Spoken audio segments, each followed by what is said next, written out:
Guys welcome back guys. आपको मैं ICCPR का बहुत इंपॉर्टेंट पार्ट जो है वो प्रोवाइड कर रही हूँ और मैं लगातार देख रही हूँ कि वो व्यूअर्स के कुछ मेल्स भी आ रहे हैं और साथ ही साथ मैसेजेस भी आ रहे हैं कि आईसीसीपीआर का इंपॉर्टेंस तो कल भी मैंने आपको प्रोवाइड किया था। ICCPR is a very very important part of international law और अगर मैं यहाँ पे ह्यूमन राइट्स की बात करती हूँ तो उस ह्यूमन राइट्स का ये आप कह सकते हैं बिगनिंग और एंड दोनों आईसीसीपीआर है। तो ऑल्दो इनके साथ बहुत सारे ऐसे कोवेनेंट हैं जो ह्यूमन राइट्स से डील करते हैं, बट आईसीसीपीआर की एक अलग ही इंपॉर्टेंस है जिसको आईसीसीपीआर को आप ह्यूमन राइट्स या इंटरनेशनल लॉ से अलग नहीं कर सकते हो।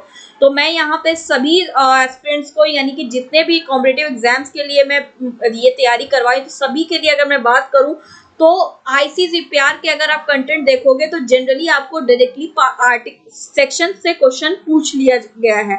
यूजीसी नेट में देखोगे तो आपको 2 to 3 क्वेश्चंस आपको जनरली पूछे गए हैं। तो अगर एक इंटरनेशनल लॉ का टॉपिक जिसमें 10 क्वेश्चंस प्रोवाइड किए जाते हैं उनमें अगर 3 to 4 क्वेश्चंस आईसीसीपीआर के हैं देन आपको खुद एनालाइज होगा कि ये कितना इंपॉर्टेंट है ये वाला कंटेंट। सो इस वजह से क्योंकि मैं एक्चुअल में कुछ व्यूअर्स ने मुझसे ये कहा था कि आईसीसीपीआर जब स्टार्ट किया था मैंने तो उन्होंने ये उन्हीं के वजह से मैंने स्टार्ट किया था। उन्होंने यही बोला था कि आईसीसीपीआर इतनी जल्दी नहीं लाइक आर्टिकल्स रिमेंबर हो पा रहे हैं और उन्हें समझना थोड़ा सा मुश्किल। तो मैंने पूरी कोशिश की है कि जिस तरीके से मैंने पूरे ये कोवेनेंट को मेमोराइज किया है, पूरे कोवेनेंट को रिमेंबर मतलब लर्न किया है, तो उसी तरीके से मैं कोशिश करूँ कि आपको भी अपनी ट्रिक्स के अकॉर्डिंग उसे मेमोराइज करवा सकूं। तो गाइज अभी मैं जो कवर कर रही हूँ वो ये है कि बेसिक पार्ट बता रही हूँ कि क्या है एग्जैक्टली कोवेनेंट क्या है। इस कोवेनेंट में साथ ही साथ मैं ये आपको बता रही हूँ कि किस तरीके से हमारा कॉन्स्टिट्यूशन, हमारा जो इंडियन लॉज है वो कैसे इस कोवेनेंट के अकॉर्डिंग है, मतलब प्रोविजंस के अकॉर्डिंग है।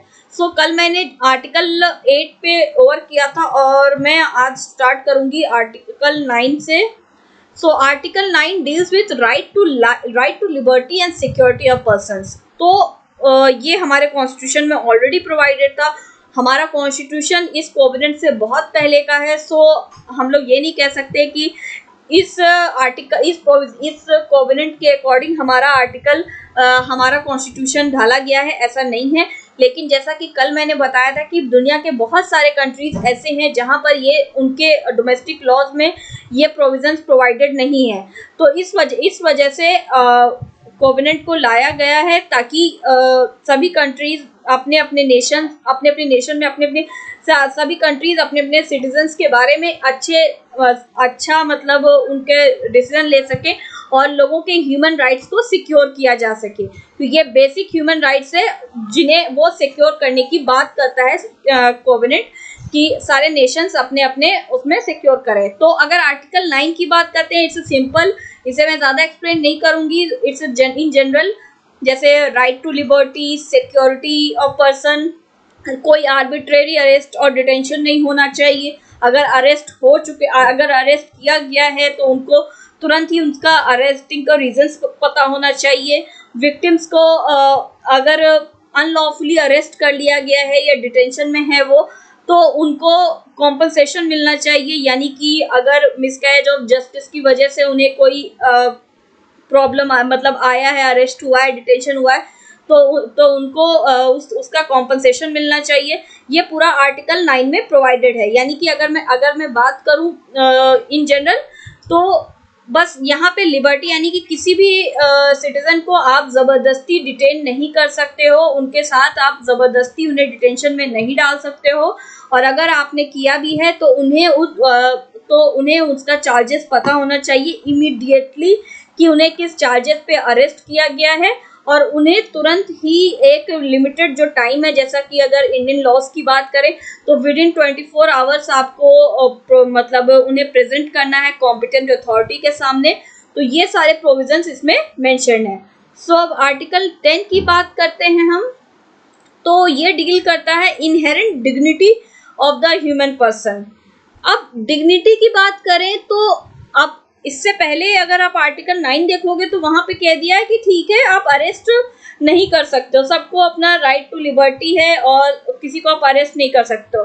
तो अब सेकंड में कह रहा है ठीक है अगर आपने अरेस्ट कर लिया है और उनके सामने ये सारे प्रोविजंस आपने कंप्लीट कर लिए हैं कि आपने उन्हें रीजंस भी बता दिया, आपने उन्हें कॉम्पिटेंट अथॉरिटी के सामने टाइमली ले भी गए, और ऐसा ये सारे प्रोविजंस आर्टिकल 9 में आपने कवर कर लिया, स्टिल आपने स्टिल मतलब उस को आप अक्यूज मतलब अभी तक है वो, और उस पर कोई मतलब चार्जेस अभी प्रूव भी नहीं हुए हैं या प्रूव हो गए हैं, तो उसके बाद क्या करना है। अब ये है कि आपने सब कुछ फॉलो कर लिया आर्टिकल 9 में, अब हम आगे बढ़ेंगे तो कहेंगे ठीक है, अगर आपने रख लिया है तो उनको एक प्रॉपर ट्रीटमेंट देनी चाहिए, प्रॉपर ट्रीटमेंट देनी होगी, और कन्विक्टेड जो हैं अक्यूज उन्हें लाइक अक्यूज जो कन्विक्टेड पर्सन जो हैं उन्हें अक्यूज यानी कि जिन पर अभी तक केस फाइनल नहीं हुआ है, जिनका कि हाँ ये कन्विक्ट होंगे या एक्विट होंगे, तो उनसे वो अलग रखना है। यानी कि जो प्रूव्ड ऑफेंडर हैं, जिनके प्रूव हो चुका है उनका जुर्म, तो उन्हें अलग रखना है, और जिनका नहीं हुआ है उन्हें अलग रखना है। साथ ही साथ इस कोवेनेंट में ये बताया है कि जुवेनाइल पर्सन जो हैं उन्हें आप एडल्ट के मतलब एडल्ट के सेल से या एडल्ट के एरिया से आप अलग रखोगे, यानी कि जुवेनाइल अक्यूज जितने होंगे उन्हें आप एडल्ट अक्यूज से अलग रखोगे। और पनिशमेंट की जहां पर बात आती है, तो हर पनिशमेंट यहाँ पर गाइज एक चीज ध्यान रखना, ये बहुत ही ज्यादा ट्रिकी वे में पूछा जाता है क्वेश्चन, जो मैंने जनरली आईसीसीपीआर का देखा है, तो वो ये है कि इस आर्टिकल में आर्टिकल 10 में अगर बात करें तो यहाँ पर सोशल रिहैबिलिटेशन की अगर बात की गई, यानी कि प्रायोरिटी अगर देनी होगी, पनिशमेंट इस तरीके का होना चाहिए कि उनकी पहली प्रायोरिटी पनिशमेंट देने की रिफॉर्मेशन और सोशल रिहैबिलिटेशन होना चाहिए। लेकिन किनके लिए? ये सिर्फ जुवेनाइल्स के लिए नहीं, क्योंकि हमने अपने इंडियन लॉज में जनरली देखा है कि जुवेनाइल्स को जो पनिशमेंट दी जाती है वो इस अकॉर्डिंग ही दी जाती है कि उनका रिफॉर्म हो सके, उनका सोशल रिहैबिलिटेशन हो सके। लेकिन यहाँ पर बात की गई है सभी अक्यूज, सभी कन्विक्टेड पर्सन्स की यहाँ पे बात की गई है, वेदर ऑफ एनी एज। तो यहाँ पर ये बहुत ही ज़्यादा इम्पोर्टेंट पार्ट इसलिए है क्योंकि आईसीसीपीआर के कुछ प्रोविजंस हैं जो अभी तक बहुत सारी कंट्रीज में लागू भी नहीं हुए हैं। तो इस वजह से इस क्वेश्चन को बार बार पूछा गया है कि जुवेनाइल्स को तो पूरी लाइन दे दी जाएगी कि जुवेनाइल्स को तो पनिशमेंट उनके रिफॉर्मेशन और सोशल रिहैबिलिटेशन के अकॉर्डिंग मिलनी चाहिए, लेकिन जो एडल्ट है यानी कि जुवेनाइल कैटेगरी में नहीं आते, जितने भी एडल्ट हैं वेदर ऑफ एनी एज, उन्हें पनिशमेंट, उनकी पनिशमेंट भी रिफॉर्मेशन और रिहैबिलिटेशन पे बेस्ड होनी चाहिए। सो ये डायरेक्ट क्वेश्चन है, तो ध्यान रखना आर्टिकल 10 ऑफ आईसीसीपीआर में मेंशन है ये। अब जैसा मैंने सोचा है कि जुवेनाइल्स को अलग रखना है और पनिशमेंट जो होगी और उनका ट्रीटमेंट जो होगा वो उनके एज और लीगल स्टेटस के अकॉर्डिंग ही होगा। उसके अलावा आप जुवेनाइल्स के साथ उस तरीके से ट्रीट नहीं करोगे जैसा आप एडल्ट अक्यूज के साथ आप ट्रीट करोगे। 11 में बात करते हैं कि अब यहाँ पे पनिशमेंट, इम्प्रिजनमेंट की बात चल रही है, डिटेंशन की बात चल रही है, जेल की बात चल रही है, तो एक फ्लो में चलेगा अगर, तो ये बहुत ही अच्छा है रिमेम्बर करने के लिए कि आर्टिकल 9 में कह दिया आप अरेस्ट नहीं कर सकते हो किसी को मन मर्जी, 10 में कह दिया ठीक है अरेस्ट कर लिया है लेकिन आप उन्हें अलग अलग रखोगे। अब 11 में कह दिया कि अगर कॉन्ट्रैक्चुअल ऑब्लिगेशंस फुलफिल नहीं किए गए हैं तो आप इम्प्रिजनमेंट नहीं कर सकते हो। अब यहाँ पर इससे रिलेटेड मैं आपको बताती हूँ,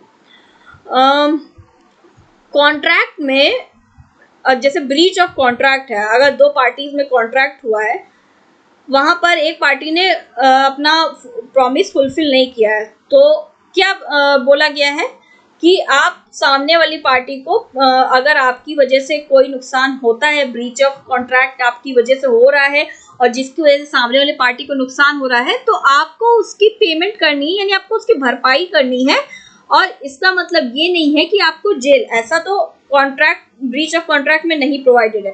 सो यही ये कहना चाह रहा है कि अगर किसी कॉन्ट्रैक्चुअल मतलब कॉन्ट्रैक्ट के अकॉर्डिंग अगर कोई बात है जहाँ पे आपने प्रॉमिस किया है, कोई कॉन्ट्रैक्ट किया है साइन, और उसमें आपने की इनएबिलिटी है, कोई प्रोविजंस को आपने कॉन्ट्रैक्चुअल जो कॉन्ट्रैक्ट है उसके अकॉर्डिंग काम नहीं किया, तो आपको इम्प्रिजनमेंट नहीं हो सकती। यानी कि इन जनरल इम्प्रिजनमेंट आपको क्रिमिनल बिहेवियर पे ही फोकस करना है यहाँ पे। तो कंट्रीज को इम्प्रिजनमेंट ज्यादा से ज्यादा फोकस करना है कि क्रिमिनल जो ऑफेंस है उन पे होनी चाहिए rather देन कॉन्ट्रैक्चुअल, मतलब जो कॉन्ट्रैक्ट से कॉन्ट्रैक्चुअल जो ब्रीच ऑफ कॉन्ट्रैक्ट होते हैं उनमें ज्यादा ध्यान नहीं, उनमें उन पे कोई इम्प्रिजनमेंट नहीं होनी है। सो आप ये देखोगे तो इंडियन लॉज पूरे इसके अकॉर्डिंग है और इंडियन लॉज में ऐसा कोई कमी नहीं आई है। तो इंडियन लॉज पूरा अपने आप को चेक किया जब ये कोवेनेंट पास हुआ कि उनके सारे लॉज, चाहे वो कॉन्स्टिट्यूशन हो चाहे वो आईपीसी हो, हर तरीके के लॉज में हर तरीके का लॉ इस कोवेनेंट के अकॉर्डिंग ही होना चाहिए। सो आर्टिकल 11 टिल नाउ, और मैं कोशिश कर रही हूँ कि जल्द से जल्द मेरे को जैसे टाइम मिलता है तो मैं एक बार में ही 2 से 3 वीडियो प्रोवाइड कर दूँ सो दैट ये सब्जेक्ट, ये टॉपिक जो है वो आपको कंप्लीट हो जाए। एंड इसके बाद में गाइज एक और कोवेनेंट है जो बहुत इंपॉर्टेंट है, उसको मैं कवर करूंगी। Till then I am looking for queries, suggestions और डाउट्स, और जैसा मैं देख रही हूँ व्यूअर्स लगातार पूछ रहे हैं क्वेरीज, सो आप इसी तरीके से पूछते रहिए और अपने सजेशन प्रोवाइड करते रहिए guys. Till then take care, bye bye.